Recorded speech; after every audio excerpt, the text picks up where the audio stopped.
Ah, very good. I just did this presentation and I didn't press the record button, so I guess I'm well practiced.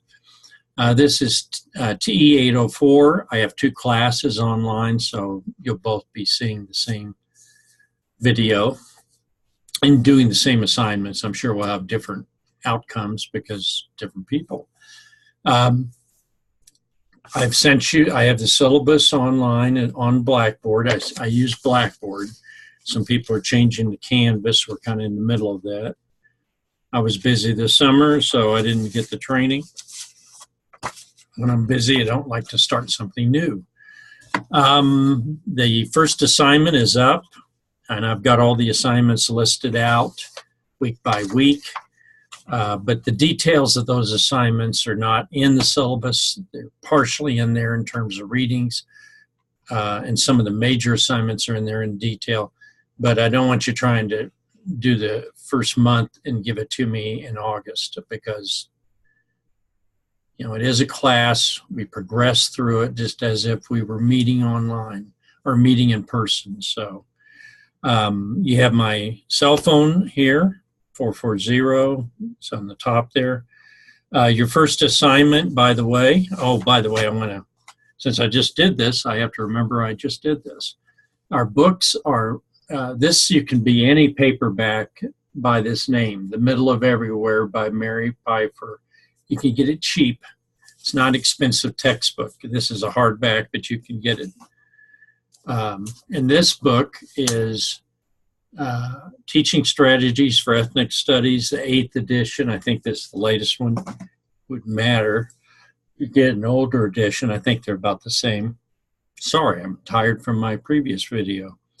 I would like to welcome you to the class. And the first assignment really is making the culture map, which is a representation of your home when you were a kid. But you could change it. I mean, you could do it for now if you wanted to. But it tells us what's important in your life. And you write down, you basically draw your own little Hollywood map of famous places, only it's your little town or your big city. It could be Omaha. I've had Beijing. I've had people do places in Thailand, in Mexico City, which you couldn't put all that on a map, but you just pick the important stuff, right? So it's not a road map, although this is really interesting because some people actually draw it like a road map. You want to focus on your local environment, and you can tell a lot about people. So part of your assignment is not only to do the Blackboard, introduce yourself to the class by writing, and then at the end, there's 3 paragraphs, and the third one, talk about this map. And then you have to go and look at everybody's map in the class. There'll be 20-some people. So that's going to give you a little time. And I want you to quickly look through their present, So I want everyone to have their map up and their original entry done by Friday. That gives you 2 days to respond. And I want you to respond to everybody, but 1 or 2 sentences. So that's not going to take you very long, 26 sentences. But on 3 of them, I want you to spend more. So write a little paragraph for 3 of them. The idea is I'm trying to get you to know about each other. You're going to find that you have common things in your map, and also you may know people in your town. It's in Nebraska, you're going to say, do you know so-and-so, my uncle in Lexington, or my cousin in Aurora? This is of Aurora, Nebraska. And you're going to find out, oh, yeah.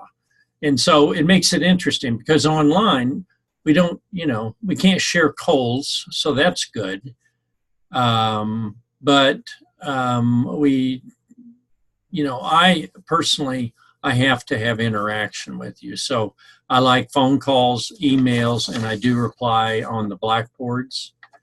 And occasionally I'll reply by calling you. So if I have a phone number and you want to talk on the phone, we can do that. I have limited amount of time because I'm really busy this semester. I have about 50 people in this class.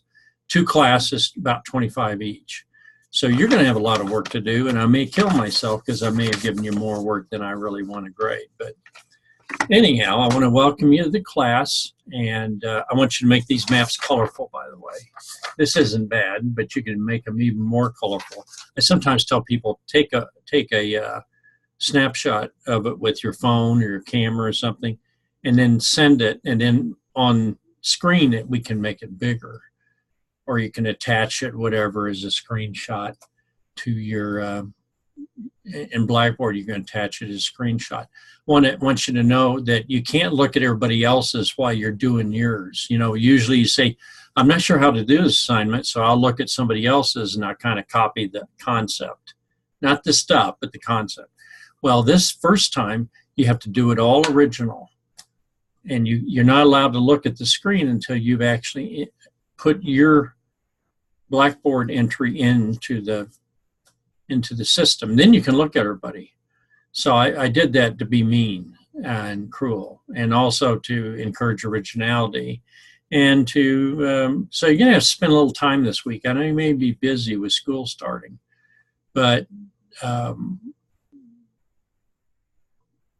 we'll see how it goes. All right, but I do want to watch. So if I get somebody not doing the work or missing Blackboard, you know it's going to affect your grade. In graduate school, you don't want to have anything lower than a B. You know, I'll just tell you that right now. You don't want to go there. So that's kind of the problem being undergrad versus grad. You know, grad, you have to make a B. So that all said, I'm going to let this go, and hopefully this time I have it recording, I see. And I will put this on YouTube, and you can actually watch it. And I hope I'm not humiliated if the rest of the world sees it. I don't think there's anything in here that could embarrass me other than a water bottle and a picture of something in France and a fan, my TV, and some messy books. And I also have a little guy back there. Yeah, I have some kids, so they're all grown up now, theoretically. Haha. Okay, bye, and good luck, and I'll see you next week. Look forward to reading your Blackboard, and email me if you need me.